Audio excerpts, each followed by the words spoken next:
சொல்ற அசோக்? நான் கொலை செஞ்சதை கண்ணால பார்த்த ஒரு குழந்தையோட விஜய்ங்கிறவன் நாளை காலையில கோர்ட்டுக்கு போக போறான். அவன் கோர்ட்டுக்கு போகக்கூடாது, அந்த குழந்தை சாட்சி சொல்லக்கூடாது. அதனால அவங்க 2 பேரையும் க்ளோஸ் பண்ணிடு. யாரோ வாழறதுக்காக எத்தனையோ கொலை பண்ணிருக்கேன். இப்ப நான் வாழறதுக்காக அவங்கள கொலை பண்ணணும். அவ்வளவுதான். அவன் எங்க இருக்கான்னு சொல்லு.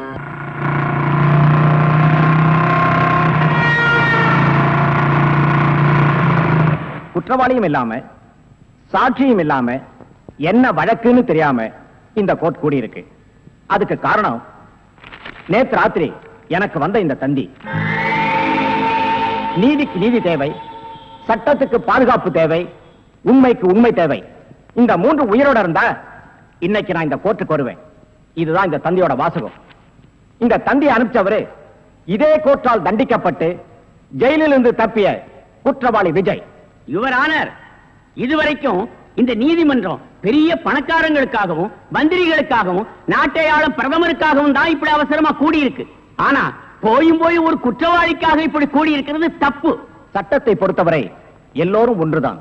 குற்றவாளி வராவிட்டால் சட்டம் படித்த நாமெல்லாம் வேலை வெட்டி இல்லாதவர்களாகி விடுவோம். இந்த தந்தியில் உள்ள வாசகத்தை ஆழமாக சிந்தித்து பார்த்தால் குற்றவாளி விஜய் நிச்சயமாக இங்கு வருவார் என்று நான் நம்புவதை நீங்களும் உணர்வீர்கள்.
நான் கொடுத்த தந்தியை மதிச்சு எனக்காக காத்துட்டு ரொம்ப நன்றி. ரத்த வர பிடிச்ச மிருகங்கள்ட்ட இருந்து இந்த குழந்தையை காப்பாற்றி வர நேரம் ஆயிடுச்சு. அதுக்காக நான் மன்னிப்பு கேட்டுக்கிறேன். நீங்க உடனே அரசாங்க ஆஸ்பத்திரிக்கு போய் சிகிச்சை எடுத்துக்கிட்டு அதுக்கு பிறகு என்ன சொல்லணும்னு நினைக்கிறீங்களோ அதை சொல்லலாம். நோ யுவர் ஆனர், நான் என் உயிரை பணயமா வச்சு இந்த குழந்தையை காப்பாத்தது நானும் இவங்களும் நிரபராதை நிரூபிக்கிறதுக்காக இல்ல. நீதி, நேர்மை, நியாயம், உண்மை இதெல்லாம் காப்பாத்துறதுக்காக தான். அவங்க கொல்ல வந்து இந்த குழந்தை இல்ல, இந்த நீதிமன்றத்துக்கு கிடைக்க போற உண்மையான சாட்சியம். கோர்ட்டு வாசப்படியை மதிக்கிறவன் நல்லவனா கெட்டவனா, வேண்டியவனா வேண்டாதவனா, ஏழையா பணக்காரன்ற பாகுபாடு பார்க்காம அவன் சொல்றது மட்டும் காதுல வாங்கிக்கிட்டு உண்மையான தீர்ப்பை நீதி வழங்கணும் தான் நீதி தேவதை கண்ணில் கருப்பு துணி கட்டிருக்கு. இந்த கோர்ட் அதை கடைபிடிக்கிறது உண்மைனா இந்த குழந்தையோட சாட்சியை ஏத்துக்கிட்டு இந்த குழந்தையோட சாட்சியை தெய்வ சாட்சியா மதிச்சு குற்றவாளி கடுமையா தண்டிக்கும். சட்டத்துக்கு தேவை சாட்சி. அந்த சாட்சி சரியா அமைஞ்சா குற்றவாளி யாரா இருந்தாலும் கடுமையான தண்டனை நிச்சயம் உண்டு. இந்த வழக்கு வருகிற 10ஆம் தேதி அன்று விசாரணைக்கு எடுத்துக் கொள்ளப்படுகிறது. கோர்ட் இத்துடன் கலைகிறது.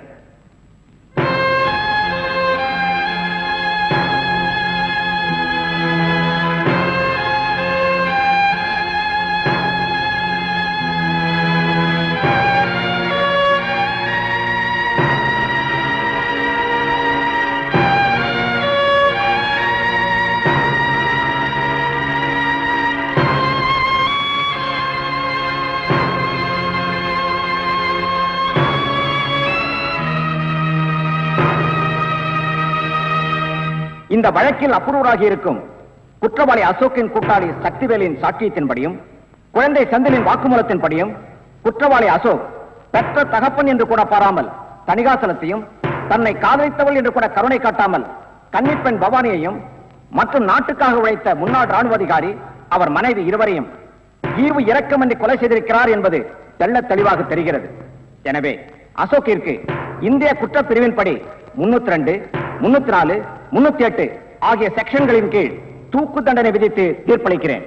யானைக்கும் அடிசருக்கும் என்பதைப் போல நீதித்துறையின் தவறான தீர்ப்பால் தண்டனை அடைந்த விஜய்க்கும் போலீசாரால் சந்தேகப்பட்டு தேடப்பட்ட இந்த பெண் ராதாவிற்கும் இந்த நீதிமன்றம் வருத்தம் தெரிவிக்கிறது. விஜய்க்கு அளித்த ஆயுள் தண்டனையை இந்த கோர்ட் ரத்து செய்து தீர்ப்பளிக்கிறது.